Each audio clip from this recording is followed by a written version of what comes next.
Hi అండి. బంగారం మరియు వెండి ధరల ఖచ్చితమైన సమాచారాన్ని మన ఛానల్లో ప్రతిరోజు అందించడం జరుగుతుంది. రెండు తెలుగు రాష్ట్రాలైన ఆంధ్ర మరియు తెలంగాణలో బంగారం మరియు వెండి ధరలు నేడు ఏ విధంగా ఉన్నాయో తెలుసుకుందాం. డైలీ అప్డేట్స్ కోసం ప్లీజ్ ఛానల్ని సబ్స్క్రైబ్ చేసుకోండి. నేడు హైదరాబాద్ మరియు విజయవాడ బులియన్ మార్కెట్లో కిలో వెండి ధర 1,53,100 రూపాయల వద్ద ట్రేడ్ అవుతుంది. నేడు వెండి ధరలు స్థిరంగా ఉన్నప్పటికీ బంగారం ధరల్లో పెరుగుదల కనిపిస్తుంది. నేడు 24 క్యారెట్ల 10 గ్రాముల బిస్కెట్ బంగారం ధర 380 రూపాయల పెరుగుదలను నమోదు చేసుకొని 1,15,860 రూపాయల వద్ద సేల్ అవుతుంది.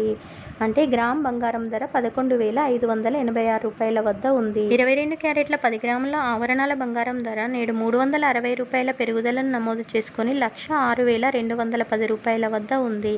అంటే గ్రామ్ బంగారం 10,621 రూపాయి వద్ద ఉంది. పెరుగుతున్న బంగారం ధరలో ఆందోళన కలిగిస్తున్న చిన్న చిన్న పొదుపులతో బంగారాన్ని పొదుపు చేయొచ్చు. ఇది నేను ఆచరిస్తున్నాను. శుభం.